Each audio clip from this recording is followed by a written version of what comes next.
Buenos días. Sean todos bienvenidos a este segundo día de actividades de las Jornadas de Cultura y Migración 2015, evento organizado por la Oficina de la UNESCO en México, el Centro Cultural Tijuana, el Centro de Artes de Tijuana y el Colegio de la Frontera Norte. Para dar inicio a este segundo día de actividades, cedo la palabra al maestro Pedro Ochoa Palacio, quien estará a cargo de moderar la mesa Diversidad Cultural, Arte y Migración. Sean bienvenidos. Muchas gracias. Muy buenos días. En nombre del Consejo Nacional para la Cultura y las Artes, a través del Centro Cultural Tijuana, nos es muy grato formar parte de este foro Migración y Cultura en el marco del Día Mundial de la Diversidad Cultural para el Diálogo y el Desarrollo, organizado, como ya se ha dicho, por UNESCO, el Colegio de la Frontera Norte y el Consejo Nacional para la Cultura y las Artes y el Gobierno del Estado a través del Centro Estatal de las Artes. Nos acompañan, voy a presentar muy rápido, a Nuria Sanz, directora general de UNESCO en México. Bienvenida, Nuria, muchas gracias.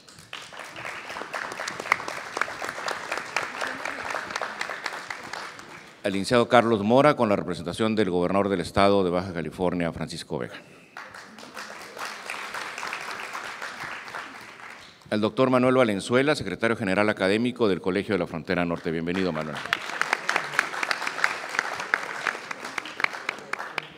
Trae porra, Manuel. Bien. Empezamos. Bueno, esta mesa denominada Diversidad Cultural, Arte y Migración, me acompañan para tal efecto el embajador José Luis Martínez, director general de Asuntos Internacionales de Conaculta,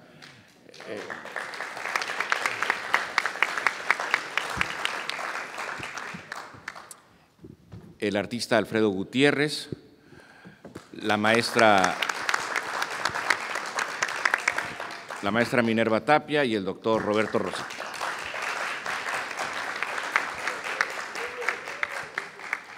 José Luis Martínez nació en la Ciudad de México, 4 de mayo de 45, estoy respetando las fechas que me dieron. Es licenciado en Economía por la UNAM, director general del Centro de Documentación Política de la Secretaría de Gobernación, encargado de estudios y publicaciones vinculados a la reforma política. Ingresó al Servicio Exterior Mexicano el 1 de mayo de 1980. En la Secretaría de Relaciones Exteriores fue subdirector general de Asuntos Culturales, consejero y ministro de la Embajada de México en la República Federal de Alemania, cónsul general de México en Berlín y ministro de la Embajada de México en Francia, así como director general de Protocolo. En el Consejo Nacional para la Cultura y las Artes ha sido secretario técnico y secretario ejecutivo del Fondo Nacional para la Cultura y las Artes y actualmente director general de Asuntos Internacionales del Consejo. Asimismo, ha sido embajador de México en Hungría, en Bulgaria y en Croacia. Desde noviembre de 2007 es responsable, como ya se ha dicho, responsable internacional de la Coordinación Nacional de la Conmemoración del Bicentenario y el Centenario. Ha sido encargado de diversas conferencias internacionales de la UNESCO, del Consejo de Europa y de la OEA, colaborador de Radio UNAM y colaborador de las revistas Arqueología Mexicana, Comunidad de la Universidad Iberoamericana, Línea del Partido Revolucionario Institucional, Revista de Administración Pública y Voices of México. Con ustedes, el embajador José Luis Martínez Hernández. Gracias, José Luis. Muchas gracias. Gracias. Muy amable. Bien, saludo primeramente a doña Nuria Sanz, representante de la UNESCO en México, a don José Manuel Valenzuela, estimadísimo amigo y secretario académico del COLEF, y a don Carlos Mora, buen amigo, reciente buen amigo, representante del Gobierno del Estado. Y a todos ustedes, amigo José del Val, compañero de viejas andanzas.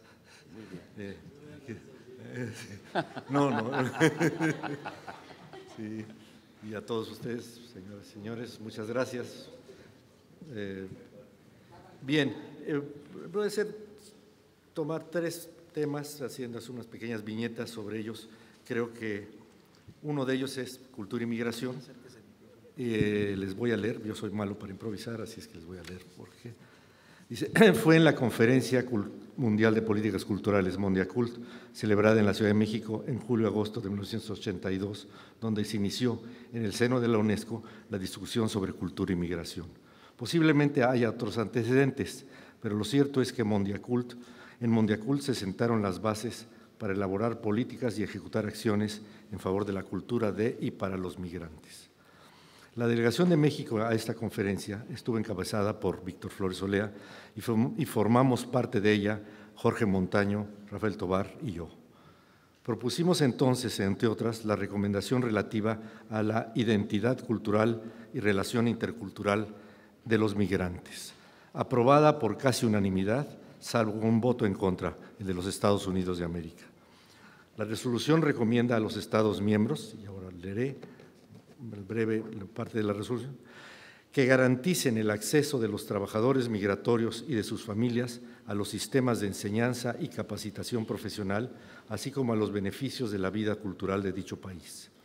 Que tengan en cuenta en la elaboración de sus programas educacionales los problemas específicos de los trabajadores migratorios y sus familias a fin de preservar y desarrollar su cultura, lengua y tradiciones.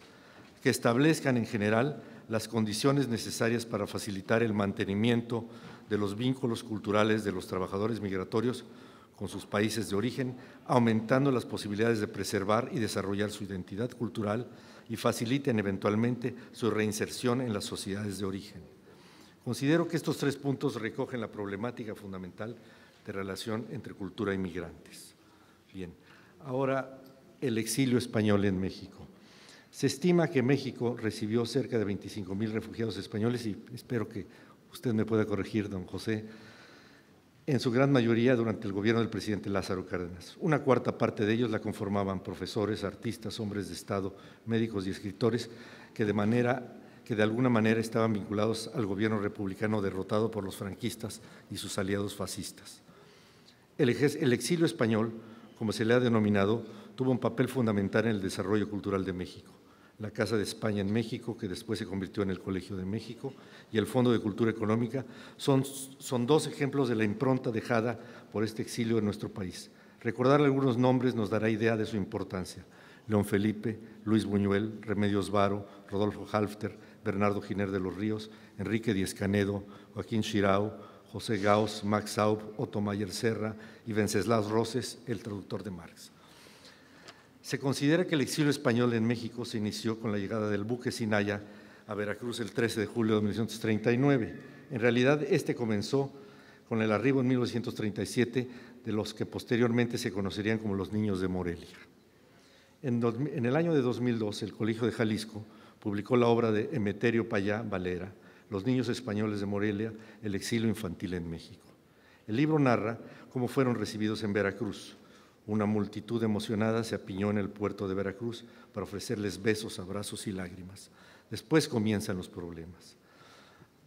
Falta de recursos para mantener las escuelas, malos directores de estas, algunos de ellos hispanófobos, personal docente mal preparado, con preparación inadecuada para tratar a los niños marcados por las experiencias de la guerra, problemas de pandillerismo entre los mayores de estos niños.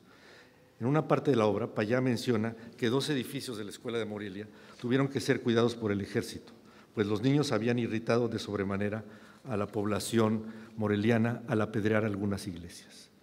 Las fugas de la escuela eran comunes. En términos generales, el gobierno mexicano no logró crear, una vez pasada la euforia de la bienvenida, un espacio adecuado para los niños.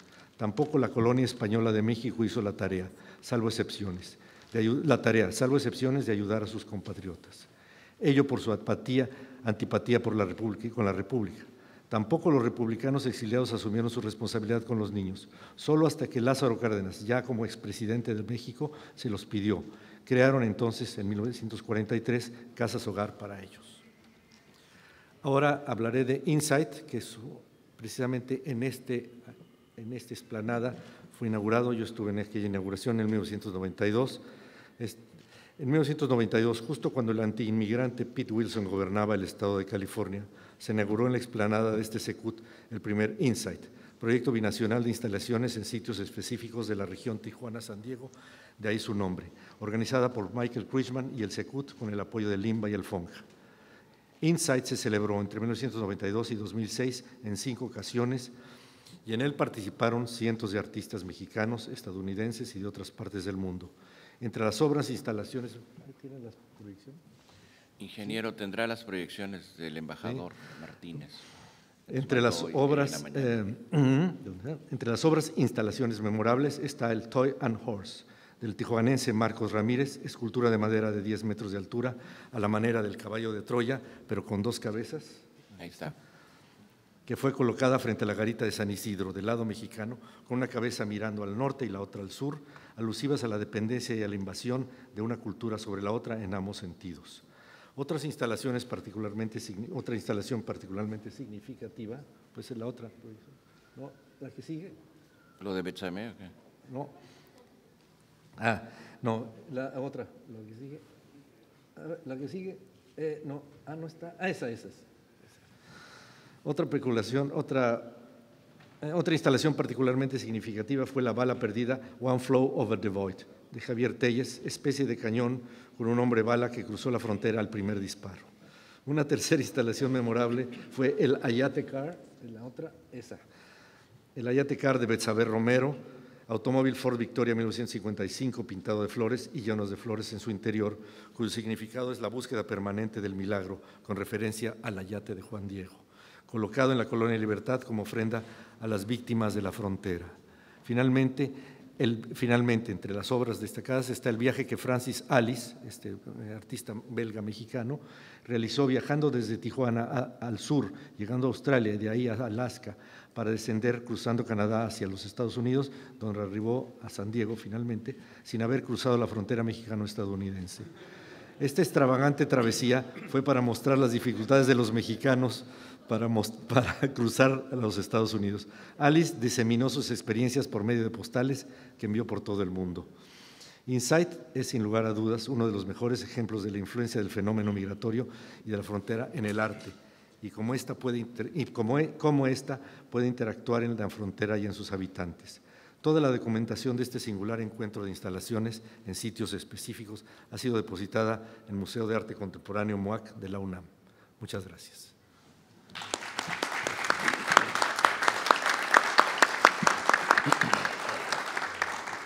Muchas gracias al embajador. Había una foto.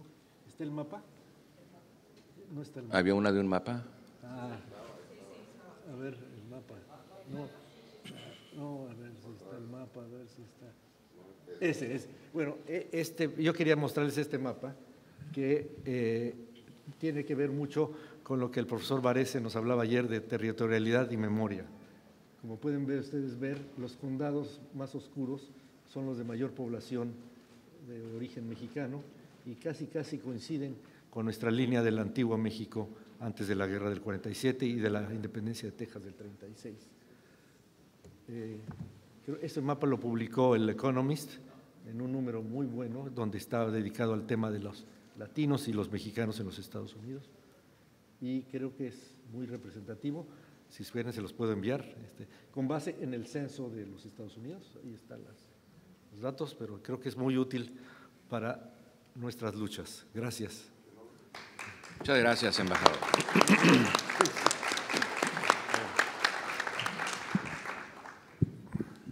Bien, quiero hacer un reconocimiento a la organización del foro, particularmente a la doctora Nuria Sanz, por haber abierto la mesa a la participación de artistas de Tijuana. Eso creo que es muy importante y le da este tono local, que no necesariamente localista en términos provincianos, sino esta visión fronteriza. Y para ello me acompañan, bueno, como ya se ha dicho, Roberto Rosique. Roberto Rosique, nacido en Tabasco en 1956, radica en Tijuana desde 1987, más de 30 años dedicados a las prácticas de las artes visuales. Estudió en la Escuela de Artes Plásticas de la Universidad Veracruzana y tiene una serie de cursos y talleres tanto en México como en los Estados Unidos. Destaco taller de neográfica de Limba, taller de serigrafía de la Casa de la Cultura de Tijuana y el Instituto de Cultura de Baja California, seminario Arte e Instalación por Felipe Ehrenberg en Insight, 1997, Tijuana, Baja California, seminario del taller de escultura en piedra por Antonio Nava, Universidad Autónoma de Baja California y Conaculta, Simposium Internacional de Escultura.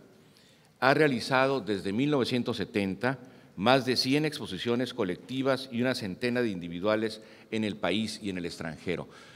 Al hablar de Roberto Rosique no solamente se trata de hablar de un artista, sino también de un experto que ha publicado libros sobre el tema. Es un experto, un conocedor de las distintas manifestaciones de las artes en la frontera y particularmente en Tijuana. Entre las exposiciones, no mencionaré las 100, destacan Diagnósticos Urbanos en Secut 2003, Entre la necesidad y el escenario en el Instituto de Cultura Mexicano en Los Ángeles 2003 y Tijuana, La Tercera Nación 2004 en la ciudad de Tijuana y la Feria Internacional de Arte Contemporáneo Arco 2005 en Madrid, 6 de América, Petro Perú, Lima, Perú, Tijuana Cruz, Primera Bienal Latinoamericana, Rafael Cauduro de Dibujo, Beyond the Border, Metro Gallery Los Ángeles, entre muchas otras. Tercer premio de dibujo en la Bienal Plástica de Baja California en 2008. En 1995, la UNICEF en Houston, Texas, le otorga un reconocimiento por su participación con obras a favor de la niñez del mundo. Mérito académico en artes por la Universidad Autónoma de Baja California en 2008. Ha realizado portadas e ilustraciones por una veintena de libros y revistas nacionales. Es autor de La Otra Realidad, fotoplástica, editado por Conaculta Secut en 97, compilador de letras para un amigo, texto sobre la obra del doctor Jorge Raúl López Hidalgo, editado por el IMAC en 1998. Es autor de 30 artistas plásticos de Baja California, editado por Conaculta Secut en 98. En 2014, curador de la muestra Tijuana 70s para la Sala 3 del Cubo, es decir, el año pasado, donde reunió a los más destacados pioneros de las artes de la ciudad de Tijuana. Y participa también en la 7ª Bienal de Estandartes 2014 como jurador al lado de Marta Palau. Bienvenido, el doctor Roberto Rosique. Gracias. Gracias, licenciado. Gracias. Bien, pues también quisiera agradecer la oportunidad de poder compartir un poco de la experiencia de la cultura artística baja californiana, particularmente tijuanense, en foros de tal envergadura. Sobre todo porque no es lo común, ¿no?, de que la presencia del artista diga lo que tiene que decir, y creo que la pertinencia del foro mismo exige la presencia. Bueno, en este caso me tocó a mí, a Minerva y a nuestro querido compañero, ex grafitero y un excelente muralista y artista urbano. Entonces hice una semblanza que quisiera mostrarla a través de un pequeño video de la evolución tan rápida que tenemos en las artes en Tijuana particularmente, y al mismo tiempo voy dándole lectura, aunque no corresponden las imágenes con la lectura que vaya yo, sin embargo creo que va a permitir tener una mayor claridad de la evolución rápida, fugaz que se tiene aquí del arte y sobre todo del impacto, ¿no?, y del reconocimiento que ahorita tiene en el mundo. Tijuana dejó hace mucho tiempo de ser la leyenda negra y se transforma en un espacio carismático, propositivo, de artistas que abordan lo multimediático y muestran pues esa otra cara cultural significativa e importante de lo que somos en Tijuana. Ese texto titulé El arte del nuevo siglo en Tijuana, entre el remedo y su liberación. Y bueno, lo dedico a Marta Palau, una artista indispensable y promotora insustituible, y por supuesto a la memoria de Max Mejía, Chuy Padilla y Octavio Hernández, pilares de la cultura tijuanense hoy ausentes. Entender el arte que actualmente se produce en Tijuana precisa de la comprensión de su pasado, más aún del conocimiento de su contexto y aquellos factores que lo caracterizan, como la situación geográfica, el protagónico muro divisorio, la interdependencia desleal con Norteamérica, los intensos flujos migratorios y todas sus derivaciones, la multiculturalidad manifiesta en lo híbrido y el reuso, tan relevantes como las influencias artísticas internacionales nacidas de las experiencias de Insight, aunadas a los aciertos del Salón hoy Bienal Internacional de Estandartes y al acontecimiento multimediático, efímero, pero también contundente de Tijuana, la Tercera Nación. Ventanas que mostraron al mundo la producción artística y facilitaron el camino para que sus autores se internacionalizaran. Influjos al que habría de sumar la riqueza de información generada a través del Internet, el que fungirá como detonador para el abordaje de las nuevas tendencias en el arte. Ingredientes que aislados o empalmados hoy bien pueden visualizarse como los principales generadores de la dinámica que dará forma y personalidad a la cultura artística que caracteriza a la región. Tijuana, una ciudad joven que apenas rebasa la centuria, con un origen todavía en discusión, que en las primeras décadas del siglo XX se desarrollará bajo las premisas del progreso, generado particularmente por las derivaciones de la ley seca norteamericana, y prosperará entre el remedio de una cultura centralista, europeizada y las condiciones sociales del país vecino, que a la mirada vasconcelista no era más que un territorio bárbaro de incultos y haraganes sin identidad nacional, entregados a la cultura norteamericana, en tanto que para la visión desconfiada del país colindante no dejaba de ser la frontera con la barbarie, la que más tarde proveería juegos de azar, alcohol y prostitutas. Con todo, la península baja californiana, limitada al norte con un muro insolente, hoy una transoceánica cicatriz metálica, testigo mudo de tantas calamidades, no dejará de ser un territorio envidiado por su exótica geografía, que se volverá refugio, hasta el día de hoy, del visitante pensionado o acaudalado, que bajo la visera de un turista y con la anuencia de gobiernos deshonestos, se aloja y posesiona de los sitios de mayor belleza y riqueza natural de la región. En una comunidad atareada por la subsistencia y en la forja de un porvenir, la cultura no tenía la menor relevancia, de ahí que el ámbito creativo inicie con un protagonismo tímido y tardío. Las primeras manifestaciones culturales derivadas generalmente de lo lúdico y el placer aparecerán vinculadas con festividades cívicas y será hasta las décadas de 50 y 60 que surgirán agrupaciones y actividades pictóricas independientes exigiendo su reconocimiento como expresiones profesionales. En la década de los 70, el horizonte artístico era amplio. La música, el rock en particular, era el gran protagonista. La literatura sentaba sus bases y en la pintura el número de autores rebasaba la veintena. Surgen sitios particulares para exhibición de pinturas, nacen instituciones culturales con sus respectivos concursos y exposiciones. El gobierno estatal y las instancias educativas se involucran un poco más en la dinámica artística. La producción de obras al óleo sobre terciopelo negro, vendidas en la Avenida Revolución en Tijuana, estaban en su momento más exitoso, sin duda una época de reafirmación del arte en la región. En el periodo de los 80, la cultura en general se encontraba aún bajo los influjos de la modernidad y las artes, también inspiradas por las vanguardias históricas, se caracterizarán por la elaboración de obras predominantemente plásticas. El arte se profesionalizaba y se iniciaba un tímido mercado con el país vecino.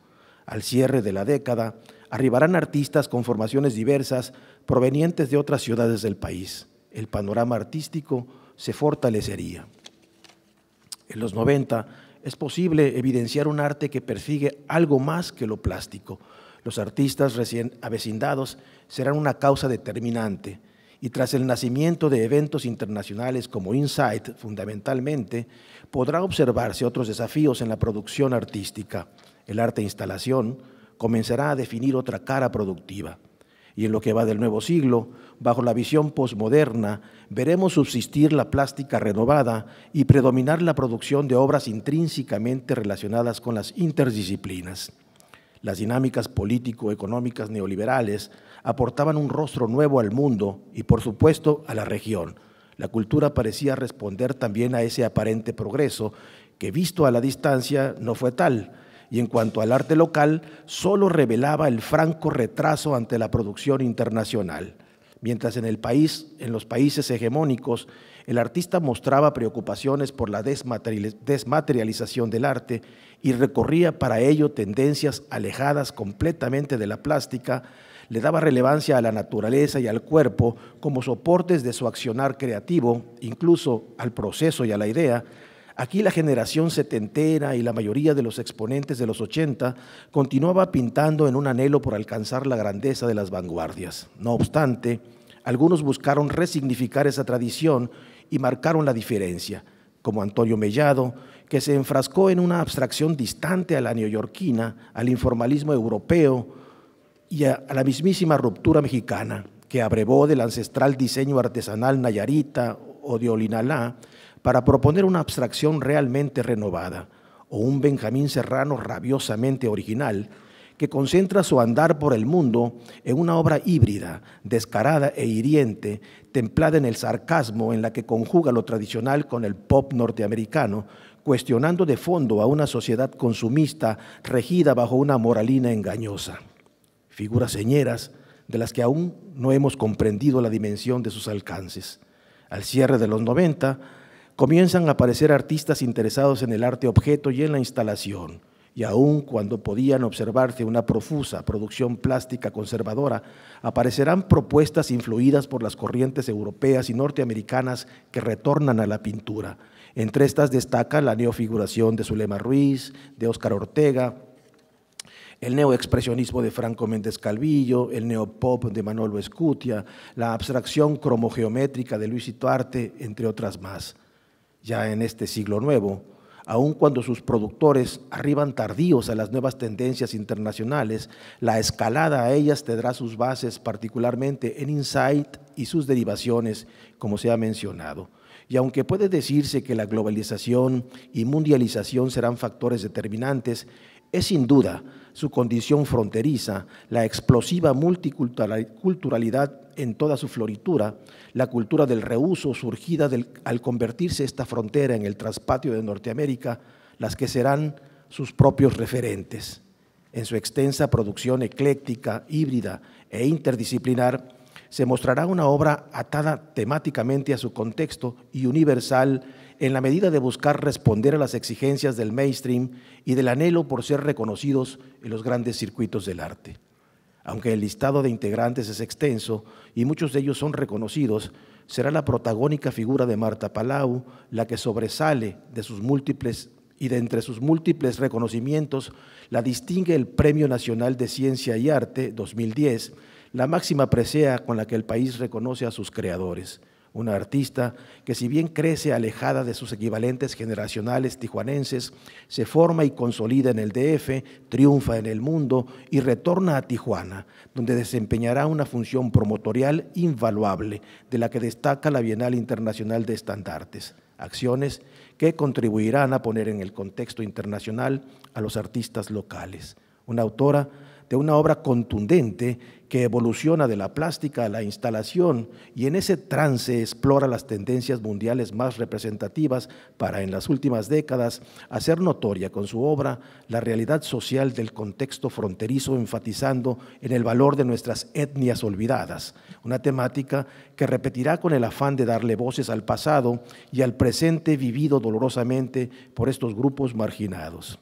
De esta generación emanada de Insight destaca también Marco Ramírez R., cuyo triunfo inmediato con la instalación Century 21, realizada en Insight 96, se convertirá en el referente a seguir por las generaciones más jóvenes, creador además de obras versátiles que ponen también en evidencia nuestra realidad fronteriza.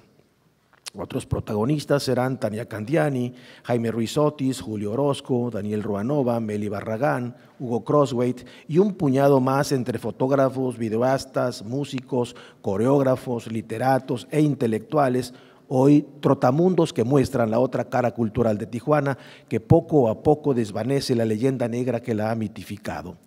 El arte producido hoy en Tijuana, aunque explorando otros universos creativos, mantiene características al de las décadas pasadas, una vieja guardia de plásticos activos que siguen empeñados en desentrañar nuevas lecturas a la modernidad, las generaciones intermedias que en su producción interdisciplinaria se asoma a lo conceptual.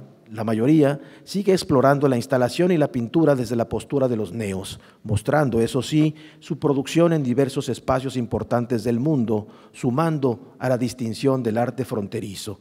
Y la generación emergente, que ante un panorama despejado en donde las artes se aceptan más allá de lo retiniano, influidos fuertemente por las tecnologías, el Internet y todos sus recursos, y ante la libertad de producir sin temor a etiquetas, parece que se le facilita el camino hacia el encuentro de un reconocimiento más rápido. Un número importante de ellos, egresados de la Facultad de Artes de la UABC, con una formación aún enraizada en la producción de obra, Otros, fruto de la educación informal, se enfrentan a otras posibilidades, a nuevos retos, los que podrán ser superados en la medida de entender y aceptar que el arte ha dejado de circunscribirse a la complacencia, al objeto como bien simbólico o mercancía de cambio, y el papel del mismo necesita ir más allá de la denuncia que finalmente acaba velada por las concertaciones entre el sistema, sus instituciones, los creadores y el mercado, que requiere, a más del cincel, los pinceles, pixeles, el lienzo y los muros, de muchas lecturas para fortalecer la visión crítica indispensable en las propuestas que buscan el cambio, en las propuestas que se instan, que interesan por el bien común y en la construcción de una sociedad justa y emancipada. De aquellas tierras inhóspitas donde florecieron culturas hoy aún incomprendidas y más tarde occidentalizadas por la fuerza brutal de la palabra divina, del arrebato de un extenso territorio por el país vecino y la frustrada sedición magonista, de aquellos páramos sin cultura por designios centralistas y posteriormente convertidos en tierra fértil para dar rienda suelta al vicio y la lujuria del gringo libertino, a la actualidad, con una historia relativamente joven a cuestas y una cultura que en 3 décadas explosiona y desdibuja el paradigma para mostrar la otra cara que hoy la sostiene como una meca cultural. De eso no han pasado tantos años y el futuro, aunque nada gratuito, se muestra promisorio. Eso creo. Gracias.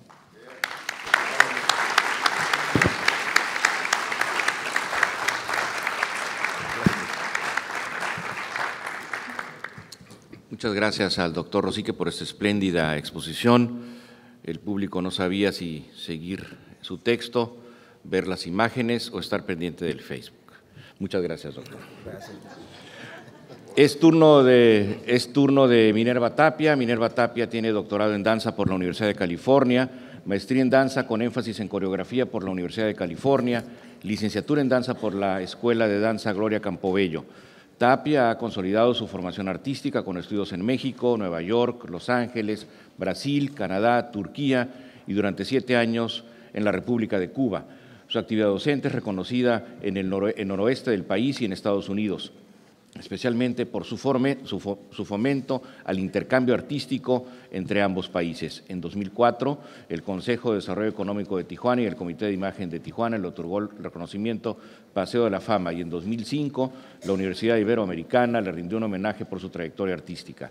Minerva Tapia ha instituido diversos proyectos que difunden el arte de la danza, como lo son la muestra coreográfica binacional, el homenaje Medalla al Arte Dancístico Tijuana, presea que se ha entregado a personalidades de la danza y es cofundadora del Festival de Videodanza Tijuana San Diego, entre otros.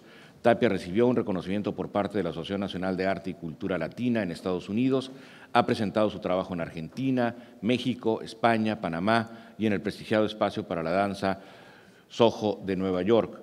Grupo de danza Minerva Tapia, creado en 95 en la ciudad de Tijuana, Baja California, México, bajo la dirección de la bailarina y coreógrafo Minerva Tapia. Tras una década de trabajo intenso y más de 40 proyectos presentados en múltiples foros mexicanos y extranjeros, el grupo ha sido merecedor de diversos reconocimientos nacionales e internacionales. Consolidado como una referencia imprescindible en la danza de la región fronteriza, el grupo de danza Minerva Tapia ha desarrollado coreografías diversas con una multiplicidad de temas, entre los que se encuentran aquellos que se abrevan en situaciones de la colindancia entre México y los Estados Unidos, desde una peculiar perspectiva que integra una mirada documentada y sensible con la disciplina y el compromiso con la danza. Esta perspectiva le permite la combinación equilibrada del arte dancístico, la narrativa coreográfica y la recreación del contexto social. Minerva Tapia ha logrado con su grupo darle un sentido de sutileza y de expresión estética a la frontera y a la migración. Destacan algunas de sus puestas en escena: In Proceso, Globótica, Juanito, Signs of the Migrants, Cuerpitos Fronterizos, La Cobija, Ellas Danzan Solas, Danza de Indocumentada, La Familia Juárez, entre muchos otros. Con ustedes, la maestra Minerva Tapia.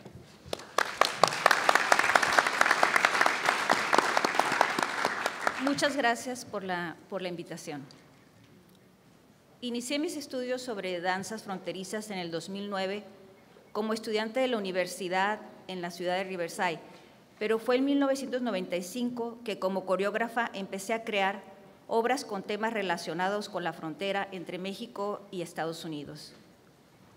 He puesto especial atención a las danzas fronterizas creadas entre Tijuana y San Diego. Entiendo como danzas fronterizas aquellas obras interpretadas a través de la danza contemporánea, que tienen como tema principal actividades y conflictos fronterizos. Estas danzas abordan factores sociales, económicos o políticos que afectan a sus creadores y a los espacios donde ellos residen. Algunos ejemplos son el racismo, el feminicidio, el narcotráfico, problemas relacionados con la migración, las vivencias en el cruce hacia el norte con documentos y reflexiones sobre la identidad fronteriza. Desde su inicio como género dancístico, la danza contemporánea ha sido un vehículo ideal para transportar al escenario temas sociales y políticos. En los años 30, los temas que abordaban los coreógrafos estaban relacionados con los problemas de desigualdad económica y de racismo, así como aquellos relacionados con la identidad del ser humano. Coreógrafos como Ana Sokolov, José Limón y Helen Tamariz crearon obras con temas sociales que bien pueden ser los antecedentes de danzas fronterizas. El término danza contemporánea inicia a finales de los 70 cuando un grupo de bailarines y coreógrafos en los Estados Unidos deciden hacerle cambios a lo que se conocía como danza moderna. Estos creadores le integraron a la danza moderna nuevas herramientas como el uso de la voz, ropa de calle en vez de vestuarios, menos maquillaje, más naturalidad y menos teatralidad, así como realizar movimientos inspirados en la cotidianidad. En otras palabras, se alejaron de las técnicas que se usaban en esos momentos, como la técnica de Martha Graham y la técnica de José Limón. En los años 90, coreógrafos de Tijuana y San Diego iniciaron la creación de obras que daban testimonio de su experiencia transfronteriza. Estos coreógrafos en su mayoría cruzan la frontera regularmente. Sus obras son danzas híbridas compuestas por movimiento, voz, música, silencio, textos, imágenes, gestos que denotan de qué lado del bordo es creada y objetos de utilería y escenografía que aluden a la región.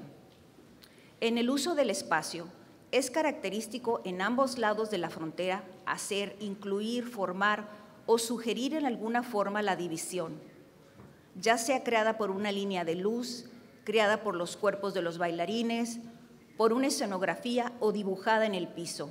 Evocar una línea, la raya, el bordo, una mitad es frecuente en las danzas fronterizas.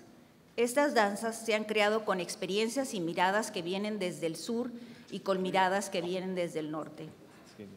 Los coreógrafos de danzas fronterizas en San Diego tienden a tener interés en tratar temas relacionados con la identidad, la experiencia física del cruce fronterizo con documentos, así como del cruce sin documentos. Ejemplo de este último es el trabajo de la coreógrafa Jean Isaacs con la obra My, Diagonal, Your Border, creada en el 2009. En esta obra, Isaacs usa una pared de las oficinas de migración de los Estados Unidos en San Isidro, California, para bailar. Frente a esta pared, los bailarines desarrollan una danza contemporánea algo abstracta en un inicio, para después usar la pared como si fuera el bordo. Con movimientos lentos, los bailarines se apoyan unos en otros, tratando de brincar hacia el otro lado de la pared bordo. Otro ejemplo, con una perspectiva desde el norte, es la obra Nada que declarar, but everything to say, creada en el 2006 por la coreógrafa Alison Green. Green aborda la frontera legal. Su experiencia al cruzar la frontera regularmente por la garita de San Isidro es puesta en escena. En la obra, la coreógrafa utiliza bailarines mexicanos que representan el sur de la frontera y una bailarina norteamericana que representa a la coreógrafa. Todos bailan recreando la larga espera para cruzar la garita hacia los Estados Unidos. Al terminar la obra, Green decide poner a los bailarines mexicanos de un lado del escenario, mientras que la bailarina queda del otro. Por su parte, la coreógrafa mexicoamericana Patricia Rincón, en su obra Peel, creada en el 2010, muestra una danza fronteriza basada en la investigación a través de entrevistas realizadas por la coreógrafa en Los Ángeles y San Diego y en ciudades del centro de México en torno a la idea del sueño americano. Al igual que Green, Rincón presenta la experiencia de cruzar la frontera con documentos por la garita de San Isidro. En esta misma obra, Rincón también presenta el otro lado de la moneda, al representar a los que cruzan de México a Estados Unidos sin documentos. Esta danza fronteriza está interpretada por bailarines mexicoamericanos y blancos estadounidenses. Al poner a todos juntos como migrantes sin documentos, corriendo en el escenario como si trataran de escapar de la migra, nos hace pensar que la migración con documentos o sin ellos es y ha sido una experiencia de varias razas. Con esta obra, Rincón trata de contrarrestar la imagen que los medios de comunicación han fortalecido, donde el migrante es casi siempre un latino. Esta danza fronteriza desestabiliza la eterna imagen estereotipada del migrante.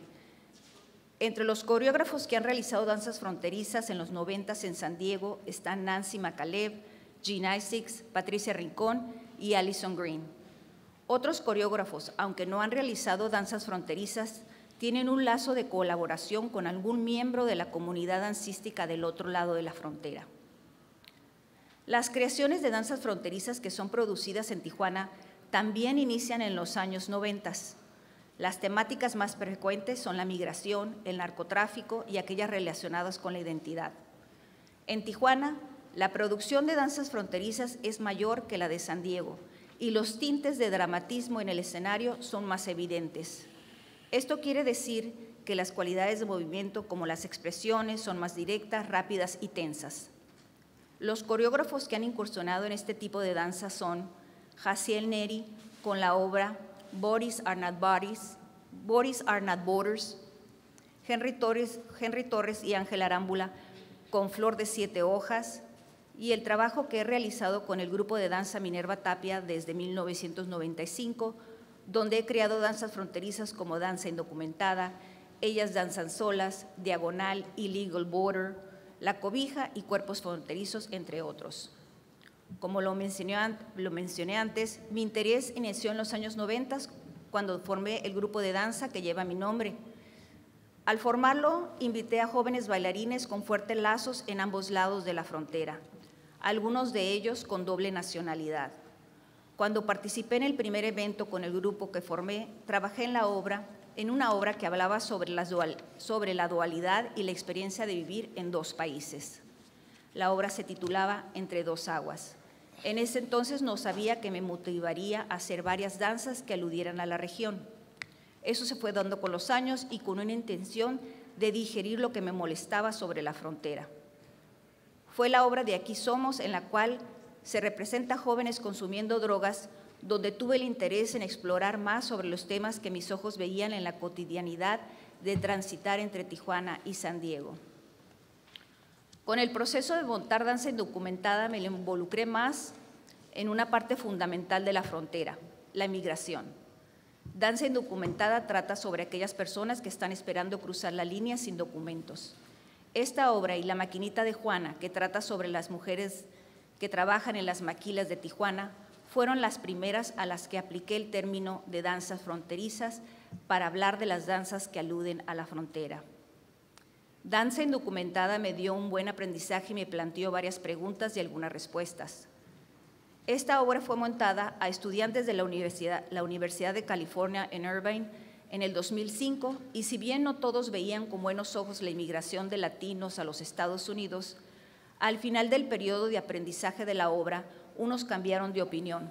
Otros siguieron externando sus incomodidades, como lo fue el caso de un estudiante mexicoamericano.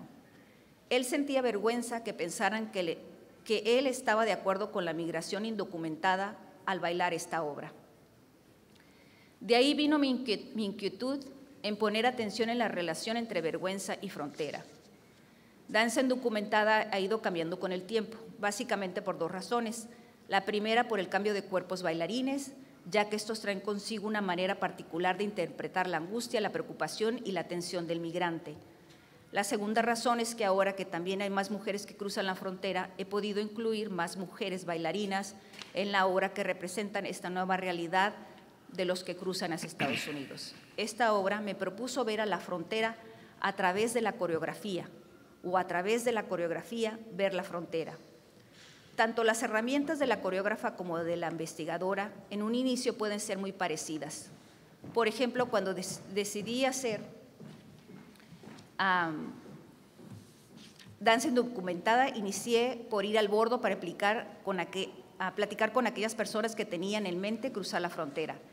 Pero fue la mirada de la coreógrafa al interesarse en una pose o forma de poner el cuerpo sobre el piso la que me dio más información sobre el espacio. En el borde vi a un hombre acostado en una angosta línea de cemento con un brazo tapándose la frente y los ojos, mientras sus piernas, una estirada y la otra doblaba, hacían equilibrio en esta línea de cemento. Le pregunté por qué se acostaba así y me contestó que de esa manera los que lo ven no saben si está despierto o no. Me dijo que quizás esto evitaría que le robaran sus pertenencias o le pudieran hacer daño al pensar que estaba dormido. Como coreógrafa, hacer esta pregunta me dio información del entorno y seguridad del migrante. En otras palabras, la postura de su cuerpo me informó sobre la forma de supervivencia en el bordo. Y por motivos de tiempo, voy a pasarme lo que es sobre danza indocumentada. Y me voy al final. Recientemente, después de varios años de hacer danzas que reflejan el entorno transfronterizo y otras coreografías, he incursionado en entablar una conversación entre los estudios críticos de danza y los estudios de frontera para después crear una danza fronteriza. Esto con el fin de explorar qué podemos aprender de la coreografía, colaboraciones binacionales, ciudadanía y nacionalismo, usando la frontera y la danza como una forma de ver. Como coreógrafa de danzas fronterizas, me planteo la siguiente pregunta. ¿Cómo al ver la frontera México-americana a través del lente de la danza se puede contribuir y complicar nuestro entendimiento sobre la frontera? Muchas gracias.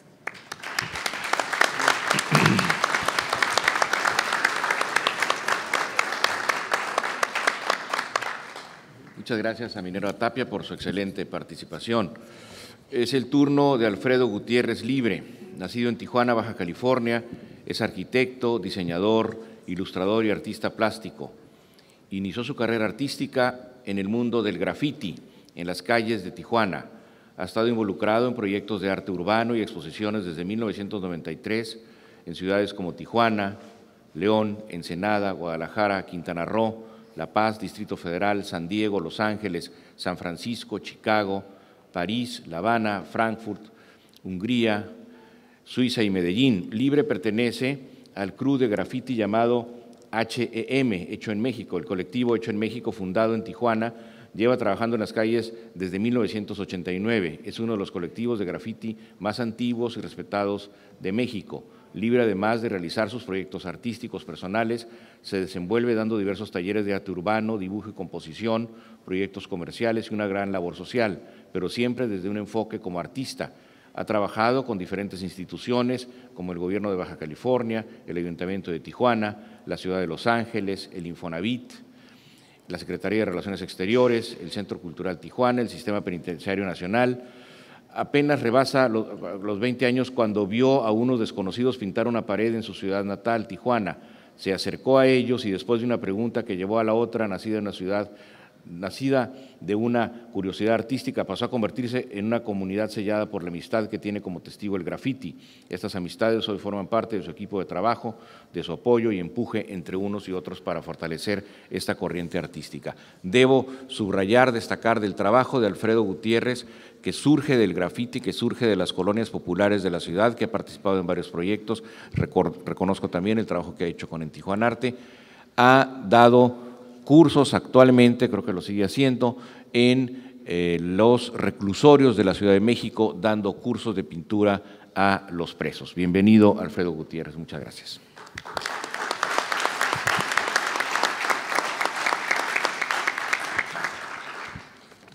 Bueno, seré un poco breve. Bueno, les quisiera más bien platicar. Bueno, como dice Pedro, soy tijuanense. Tengo 6 años que migré al DF por trabajo, por necesidad de crecimiento, digamos. Y bueno, soy del grupo Hecho en México. Este grupo nace de la necesidad de crear una identidad en el 89, cuando todo el graffiti se está desarrollando en Los Ángeles, en San Diego, en el resto de California. Obviamente los chicos que cruzaban a San Diego y iban a la escuela y vivían acá en Tijuana, pues veían, ¿no?, ese graffiti y querían, digamos, ser parte de esto. En la escuela, en la secundaria, no los dejaban. Como eran mexicanos, decían, no, pues eres de México, no puedes estar en un crew de graffiti de aquí de Estados Unidos. Entonces, pues dijeron, pues, a la fregada, ¿no? Vamos a hacer nuestro grupo. De ahí nace el HM. Pisto, Nets y Horse crearon el grupo y pues bueno, está el 89, yo apenas tengo 11 años en el grupo. Y bueno, estar en este grupo pues ha permitido compartir vivencias con artistas, digamos, el arte en general, yo creo, pero el graffiti es como una comunidad como muy unida, digamos, ¿no? Te permite viajar, compartir, apoyarte con otros artistas y bueno, sí, artistas de otros países que visitan Tijuana. El graffiti y el arte público no tiene fronteras, ¿no? La frontera, el ser fronterizo, pues ha generado una influencia muy grande que se manifiesta como orden y caos en mi trabajo, ¿no?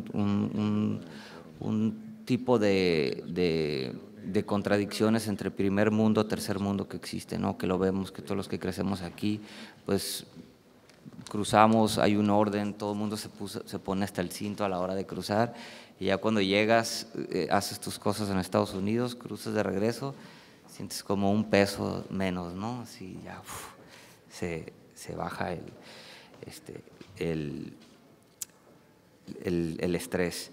Bueno, en 2004 empecé una serie sobre la indigencia, donde conviví con personajes de la calle, gente de Tampico, de Oaxaca, del DF, de Guatemala, de El Salvador, y esto como que platicar con la gente de la calle creó como una semillita, gente que migró para acá, después fue a Estados Unidos, era deportada, se convirtieron en indigentes, digamos.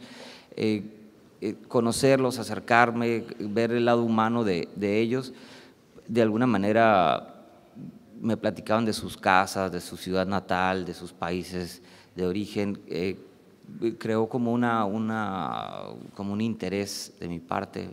De ahí el viajar un poco, el ir, el estar en pueblos, el estar tratando de convivir con gente de la calle, con gente de las prisiones, con público que tal vez no está un poco ignorado o socialmente no aceptable, o tal vez le queremos dar la espalda. Creo que es muy interesante y muy importante poner nuestra atención en el tipo de personas, ¿no? Y bueno, mi trabajo está influenciado básicamente por eso, la necesidad de viajar, de digamos, esta ciudad llena de gente de diversas nacionalidades, de diversos orígenes, pues crea un interés y como un amor por esa diversidad cultural, ¿no?, que tenemos. Y pues bueno, es todo. Gracias.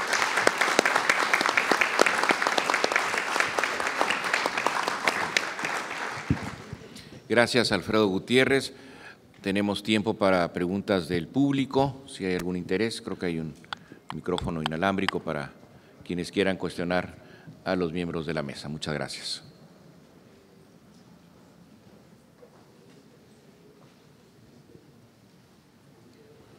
Aquí hay una pregunta. Aquí tienen. Querer saber. ¿Hay una conexión entre los grafiteros de otra. Hay una conexión, yo diría política, entre los grafiteros de otra parte del país. Por ejemplo, en Oaxaca hubo, durante el movimiento de la APO, en 2006, hubo un resurgimiento del graffiti político. Y se registraron, etc. Y mi pregunta sería, ¿hay conexión entre los varios grafiteros, los de Chiapas, del zapatismo, los de Oaxaca, de APO, de los sindicatos, etcétera? Sí, claro. Sí, claro, totalmente. Hay un apoyo por ellos. De hecho, varios artistas que estaban en el conflicto de la APO, son mis amigos, ¿no? Inclusive en Tijuanarte vinieron, por ellos, por el festival los conocí y fue, pues es como un intercambio cultural y de conocimiento, ¿no? Y el saber el por qué, pues ellos estaban poniendo esténciles en los escudos, poniendo esténciles de la Virgen o de diferentes cosas, de diferentes razones, digamos, en barreras que construían cuando estaban peleando contra las autoridades, ¿sí? Y con el zapatismo también, ¿no? Claro, yo de hecho pinté en un caracol zapatista en Oventic hace, yo creo que 1 año más o menos. Sí. Es un intercambio, digamos, ¿no? Es algo global y pues que todos tratamos de echarnos la mano, digamos que somos como una subcultura que nos apoyamos, gente de aquí, gente de Ucrania ahorita con el conflicto que existió, gente de Croacia, de todo el mundo, ¿no? Con lo de Occupy Wall Street también. Sí, Gracias, Alfredo. ¿Alguna otra pregunta? Sí, Nuria, por favor.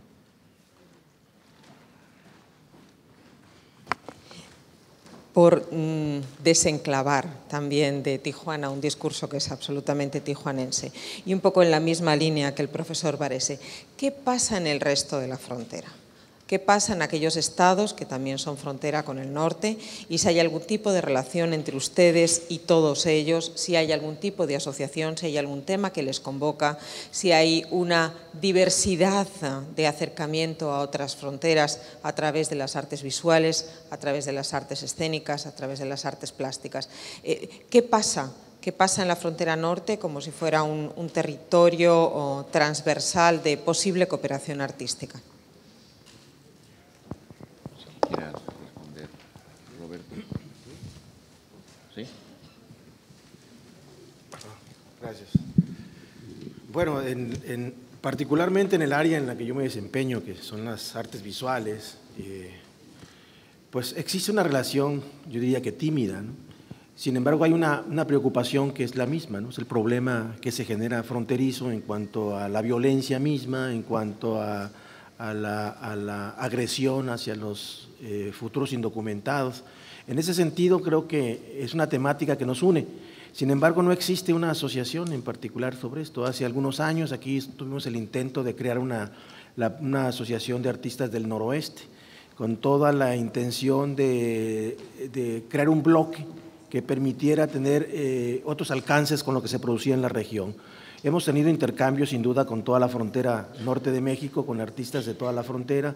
Hemos participado en universidades con foros específicamente sobre plástica y existe esa inquietud, ¿no? Esa inquietud temática, pero no hay no existe una asociación en ese sentido, ¿no?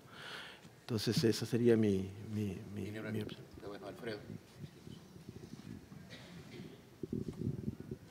Yo estoy trabajando en el DF con un grupo de artistas de Ciudad Juárez y que por cuestiones de seguridad hacen pintas, hacen stencil, pero no lo hacen en Ciudad Juárez porque pues, todavía sigue como muy pesado o sí atentan contra ellos.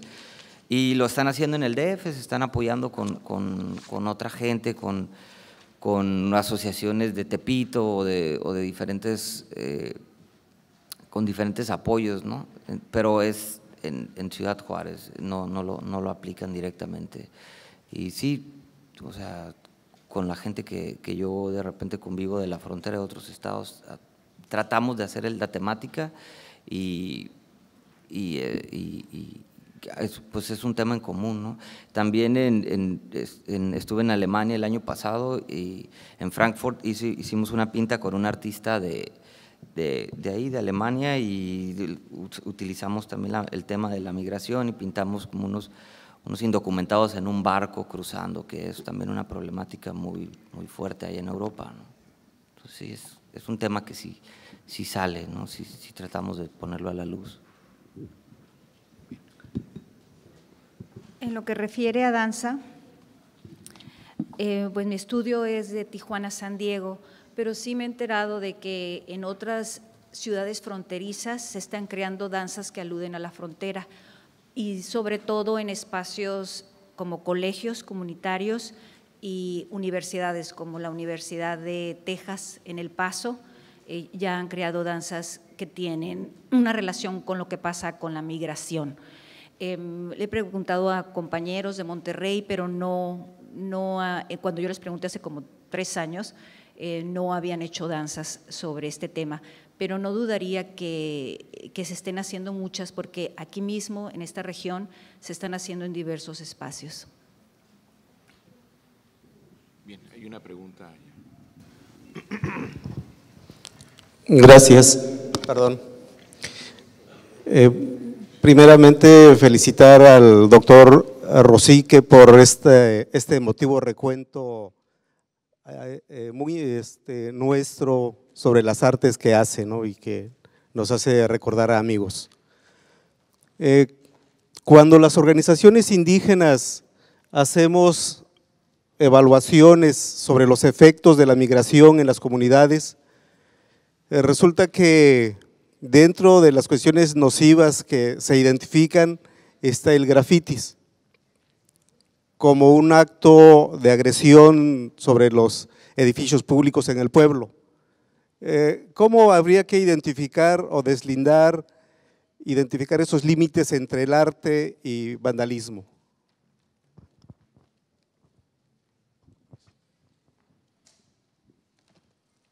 Pues proponiendo espacios para que los chicos pinten, ¿no?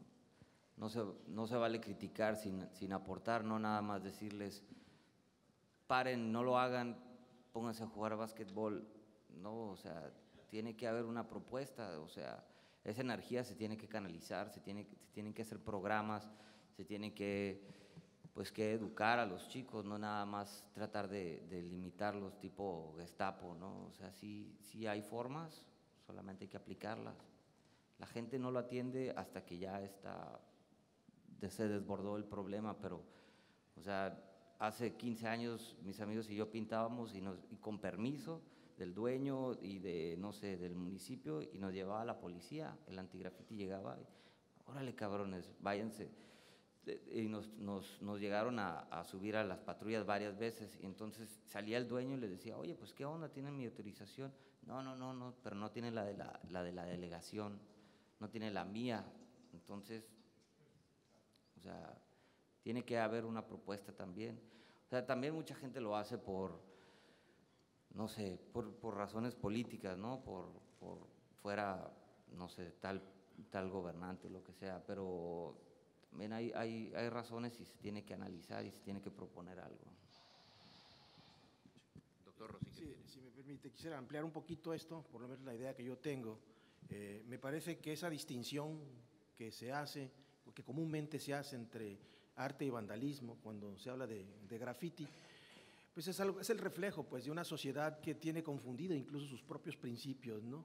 Y pone etiquetas, y esas etiquetas van a degollar a cualquiera, ¿no? El grafiti es una expresión artística, creativa, hecha con las mismas herramientas con las que pintamos, tal vez usan un aerosol más que nosotros o que otros pintores, y que son expresiones necesarias, son indispensables en cualquier sociedad que se jacte de ser libre, ¿no? Se requiere del grafiti para cuestionar un sistema que no funciona, una sociedad que está engañando con muchas cosas, con anuncios políticos, con tantas barbaridades que nos llenan el mundo cotidiano y urbano. El grafiti es una excelente expresión que no debe morir y no debe de estar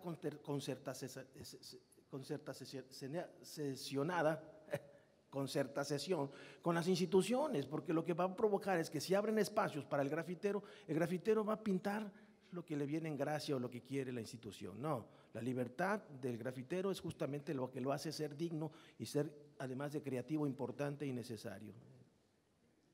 Doctor Valenzuela tiene un comentario. Lo que pasa es que va a opinar el Gracias, muy amable. Sí, también sobre este mismo tema.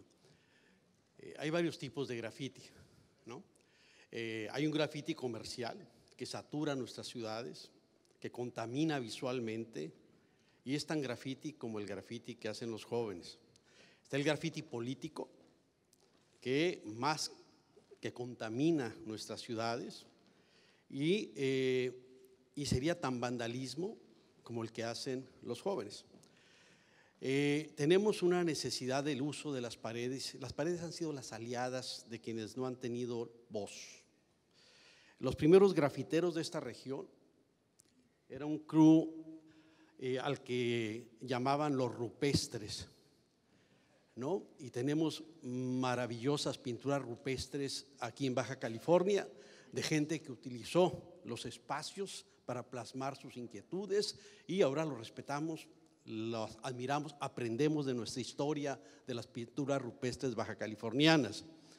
Y posteriormente el grafiti se convirtió en el aliado de los movimientos sociales, de los obreros, de los movimientos juveniles. Prohibido prohibir, la imaginación al poder, somos un chicle que Dios tritura sin piedad, salta la barda y pinta tu rollo, abre tu cerebro tan a menudo como la bragueta. Los jóvenes usaron el grafiti como una expresión para abrir la mente de una sociedad, y ha sido un aliado fundamental, los espacios, y ahora lo que tenemos es la necesidad de nuevas formas de inteligibilidad de nuestras ciudades, y el grafiti es parte de esa disputa, y creo que ahí habría que considerarlo, y no me extiendo en lo que ya señaló tanto Libre como Rosique, porque creo que son los otros dos elementos que complementan lo que acabo de decir. Gracias.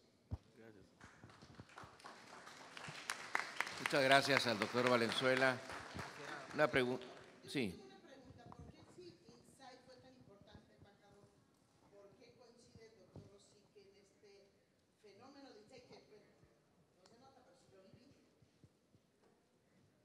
Se mueren estos espacios y se acaban. ¿Habrá más Insight? ¿Existe la posibilidad? A lo largo del trabajo de ayer nos dimos cuenta de que una de las grandes expresiones es cambian los gobiernos. Pero en la cultura vemos un avance, los artistas son aliados entre ellos, los artistas, igual que los deportistas, se protegen, caminan juntos, sufren juntos, y de pronto Insight fue una gran expresión fronteriza. Y se acabó, pero de ahí, dice Rosique, surgieron cuántos y cuántos y cuántos y hallaron su espacio. Insight murió, o existe la posibilidad de revivir, a lo mejor con otro nombre, expresiones de ese tipo que unan a la comunidad artística y que nos permitan a nosotros aprender más de quiénes son los artistas de nuestra región. Bien, yo de alguna manera yo estuve involucrado desde el inicio de Insight con el doctor Chrisman y con Secut y el Instituto de Bellas Artes. El Insight se inició aquí en 1992 y tuvo 5 emisiones, como lo mencioné. La última fue en el 2005. Yo creo que no fue tanto por falta de apoyo, sino por decisión del propio, el iniciador de esto, que es Michael Chrisman. Él decidió cambiar sus rumbos. Actualmente vive en la Ciudad de México y tiene un proyecto junto con Osvaldo Sánchez y con la antigua… Con Carmen Cuenca. Con Carmen Cuenca, que se llama Casa Gallina, que es un proyecto sobre todo de residencias artísticas en la colonia Santa María de la Ribera, y de un centro, podríamos decir un pequeño centro cultural, residencias artísticas, que se quiere involucrar con la comunidad de Santa María de la Ribera. Creo que se necesitaría alguien con la personalidad y con las relaciones que él tenía, una relación binacional muy buena, tenía una relación con el mainstream del arte contemporáneo, asimismo con los grupos alternativos y con México, para poderlo volver a hacer. No creo que sea difícil, pero sí se necesita tener un personaje de esas características. Pero creo que ahí al mismo tiempo se están haciendo muchas otras actividades, acciones de tipo binacional que algunas de ellas estamos trabajando con la Universidad de California, la UC Mexico Initiative, en la que buscamos precisamente crear estas actividades no solo transfronterizas, sino transnacionales, sobre todo California, las tres Californias, para pues, movilizar este potencial artístico en proyectos comunes, es lo que podría decir. Gracias, embajador. Hay una pregunta adicional. Lo tiene Valenzuela.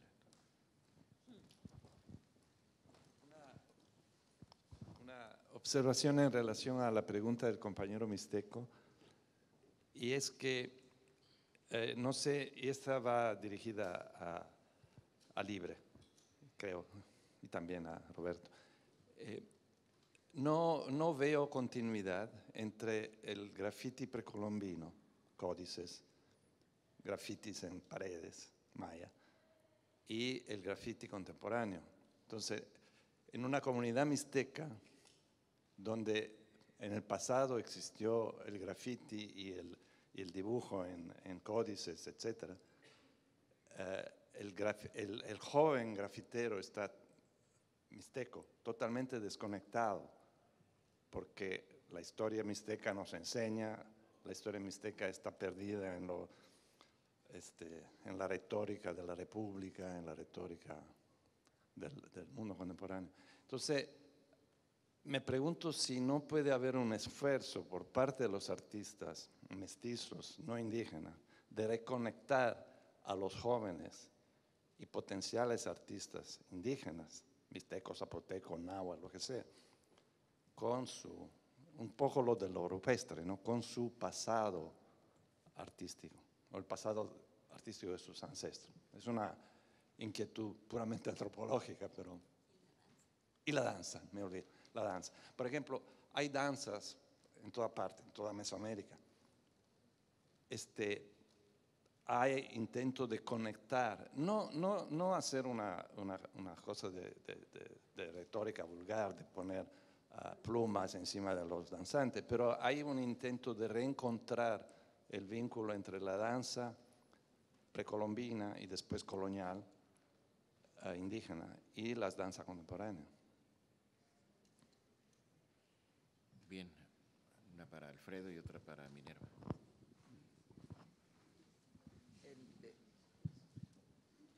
Con respecto, sí hay muchos artistas que lo están haciendo, inclusive yo he seguido, tomo como referencias bordados, huipiles, cenefas, abstracciones o conceptualizaciones de animales, y claro, lo estamos haciendo, pues es algo que el mundo tiene que ver, ¿no?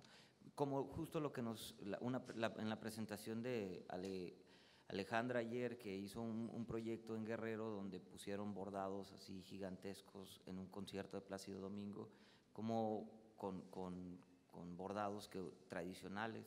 O sea, ese es un ejemplo, hay mucha gente que lo está haciendo, gente en todo el país, inclusive Tijuana. Minerva, no sé si tengas un comentario, luego el embajador Martínez. No, el embajador Martínez. Luego Roberto. Yo recuerdo un buen ejemplo de esta conexión entre, digamos, no prehispánico, pero sí colonial con lo contemporáneo, es el grupo Sonex de Veracruz, que está conectando el baile tradicional del estado de Veracruz, que tiene una influencia española y caribeña, con la danza contemporánea. A su manera, no es exactamente danza contemporánea, pero yo creo que sí es una nueva visión de una fusión entre lo colonial y lo contemporáneo. Es uno de tantos ejemplos, pero sí creo que es muy bueno, es Sonex, no sé si lo conozcan. Bien. Comentario del doctor Rosique. Sí, muy breve. Me gustaría poner como ejemplo justamente a la maestra Marta Palau, en ese sentido del rescate de nuestro pasado indígena, ¿no? De nuestras etnias olvidadas, más que olvidadas, menospreciadas, ¿no? Creo que la labor en ese sentido de Marta Palau es la gran aportación, porque rompe con el estereotipo del artista fronterizo mexicano que tiene como referencia la pintura para denunciar, ¿no? Ella utiliza cualquier recurso, ¿no? Desde lo mínimo elemental, como sería el povera, por llamarlo de alguna manera, como el trabajo que lo hace incluso con materiales blandos. Entonces, el pretexto temático de rescatar del olvido en este pasado indígena está con Marta Palau, y eso hay que reconocerlo. Ahora, yo, en el caso específico de nuestras etnias, bueno, las locales y obviamente de esta gran comunidad oaxaqueña que tenemos aquí, yo creo que sí, tendría que haber una responsabilidad de parte de nosotros, de los artistas, de los creadores, de involucrarnos en sus necesidades y servir de ventanas de sus preocupaciones. Difícilmente nacerá de ellos, porque ellos apenas están peleando para subsistir, ¿no? Veamos el ejemplo de San Quintín, un ejemplo brutal del que tendríamos que todos obligadamente pararnos ahorita y poner algo más para resolver ese conflicto, ¿no?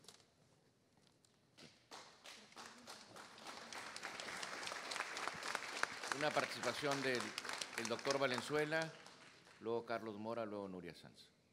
El doctor Valenzuela, aquí está, este joven. O sea, si me permiten muy brevemente dos ejemplos, anécdotas que creo que ilustran muy bien esta dimensión luminosa entre lo que es este arte de la gente en la calle proscrito y el arte legitimado.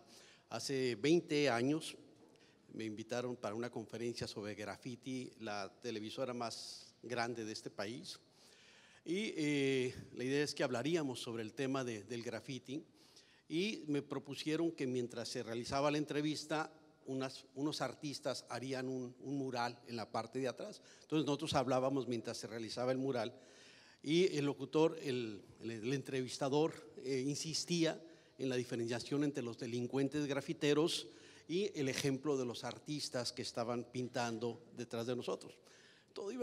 Yo insistía en tratar de romper esa dicotomía que me parecía pues obviamente equivocada, y en un momento dado yo volteo y ellos estaban cubiertos, estaban haciendo también con aerosol, y a propósito se levantan las máscaras para que los vea, y justo eran los artistas pertenecientes al principal grupo de graffiti de la ciudad de Tijuana. Entonces, mientras él insistía de que vean este ejemplo de los jóvenes artistas para que dejen esas actividades delictivas, entonces ya después todo se vuelve una cosa muy chusca, porque no podíamos aguantar la risa, estar escuchando esto, yo tratando de cambiar su opinión y los muchachos pintando su mural, pues obviamente fue algo interesante que nos lo muestra. Y el otro ejemplo que quiero poner, que me parece interesante, dentro de esta recreación de lo que fueron todo un intento de conformar un imaginario nacional a partir de la reapropiación de las expresiones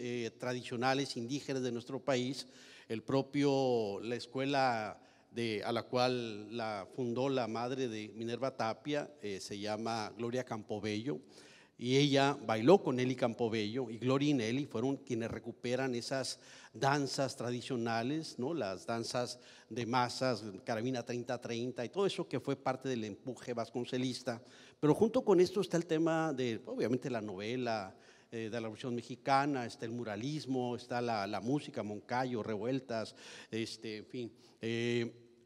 Y como parte del muralismo es interesante que en la gran crisis de finales de los 20, inicios de los 30, mientras Rivera, Orozco y Siqueiros son aclamados, Rivera rompe récord de audiencia en Chicago y en Detroit, deportan 500,000 de mexicanos. Pero entre la gente que está del lado, digamos, de la gente mexicana, chicana, varios van y trabajan con ellos, con los grandes, por llamarles de... Bueno, tiempo después, algunos de estos muchachos son los que inician el muralismo chicano, que usan justo el muralismo como un recurso, como una estrategia de resistencia social, política y cultural, a partir de una recreación de los elementos simbólicos. Ellos abrevan el repertorio identitario de símbolos de lo mexicano como una estrategia de resistencia. Ahora, lo interesante es que estos artistas pintan en los barrios, muchos de ellos ya formados, etcétera, como Malaquías Montoya y muchos otros. Pero ¿qué es lo que pasa? Que al pintar en los barrios se está desplegando en los años 60 el tema del cholismo, jóvenes de los barrios populares, y yo digo es una inercia difusa del muralismo mexicano, porque quienes viven en esos barrios pues son los muchachos. ¿no?, que llaman los pandilleros, pero son los jóvenes de los barrios populares que se apropian del mural. Y entonces hacemos una importación del muralismo que ya había cruzado y con todo el repertorio simbólico, incluida la Virgen de Guadalupe, los símbolos patrios, y todo eso se expande en miles de murales a lo largo de la frontera y después hacia el centro del país. Proceso de circulación cultural interesantísima, pero si lo vemos desde una visión de la dicotomía, pues diríamos los grandes por un lado, y lo otro que ha sido ese diálogo entre que solo existe cuando queremos hacer esa distinción que viene desde la época del debate entre ilustrados y románticos ya hace varios siglos. Muchas gracias al doctor Valenzuela. Nuria Sanz. Sí. Yo quiero volver a la idea de reencontrar los vínculos. Yo quiero volver a lo que decía el profesor Varese. A mí me parece fundamental, igual que decíamos ayer que queríamos alcaldes, sociólogos y maestros antropólogos, queremos artistas plásticos antropólogos también. Queremos que a lo mejor el retomar el vínculo no sea necesariamente retomar los motivos, sino retomar e entender los porqués. O sea, probablemente no hay una mejor forma de protesta que generar conocimiento, ¿no? En ese sentido, al menos yo les quiero contar dos cosas. La primera, pues que el arte rupestre está cargado de sentido, que desgraciadamente nos emocionamos y hay una conexión automática con lo que hemos sido capaces de hacer hace 35.000 años. Y que esa conexión automática va mucho más allá de las formas y que desgraciadamente lo que está tan lejos de nosotros pues no tiene interlocutor y tenemos casi que aproximarnos a ellos por la propia emoción humana y nuestra condición humana de entendimiento. Pero qué pena que ahora que sí que tenemos a los interlocutores, que toda esa tradición zapoteca, toda esa tradición mixteca, toda la cosmogonía viva en este maravilloso país, con esa riqueza de cosmovisiones, pero con esa riqueza plástica. Qué pena que nos quedemos también a lo mejor en los motivos. Qué pena que no haya a lo mejor, y ojalá que así exista una interlocución, ir a las razones, ir a la oralidad, lo mismo que decíamos ayer. Me parece que es absolutamente fundamental recuperar un discurso, hacerlo propio, adaptarlo y que cada uno de los motivos tengan una argumentación de propósito. Que la oralidad no se pierda en la potencia que tiene lo gráfico, ¿no? o lo ilustrativo. Para mí, otra de las cuestiones importantes que también estamos intentando avanzar desde la oficina de la UNESCO en México es todo el tema de la alfabetización visual. Me interesa el deportista, me interesa el artista, me interesa el niño deportista y el niño artista. ¿Y por qué? Porque me parece que hay una conexión fundamental que es qué pasa con todo el tratamiento, la argumentación y la oralidad de las imágenes. Unas imágenes que pueden pertenecer al Paleolítico inferior o a Henry Moore o a la tradición mixteca o a un códice, el Códice de Dresde. Lo que me interesa es cómo nos acercamos todos, en una especie de lenguaje incondicional y bastante universal, a la lectura de la imagen cuando todavía no sabemos leer y escribir en una lengua que no sea la lengua materna. Yo creo que hay un enorme campo de investigación y ojalá ese campo de investigación no tenga solamente a lingüistas y no tenga solamente a especialistas en semiótica, sino que tenga a los verdaderos artistas. Y eso es también lo que estamos haciendo. Artistas consagrados plásticos, pero con esa capacidad de generar discursos para ver cómo se leen las imágenes en lengua oral propia. Creo que ese es otro de los enormes campos de investigación y me parece que es una obligación que tenemos presente, contemporánea, para generar todos esos vínculos. Así que yo les invito desde ya que se unan a nuestra experiencia. Muchas gracias. ¿Algún comentario? Alfredo. Sí, Alfredo. Bueno, solo me gustaría recalcar que en la lectura que hice hago mención justamente del hecho de que ya no es posible seguir entendiendo el arte como un objeto simbólico, un objeto que se vende, ¿no? Un objeto de lucro. Si seguimos pensando que ese es el futuro del arte, pues estamos perdidos. Si pensamos que el arte debe generar conocimiento, como bien lo plantea, pues esa es la gran responsabilidad, pero solamente podremos generar reconocimiento si insistimos en lo fundamental, en una educación sólida de sus bases, no una educación en la universidad, una educación en la primaria, en el kinder, una educación que realmente nos haga ser mañana un elemento, un individuo crítico y propositivo. En ese sentido, ese es el compromiso que el arte tiene.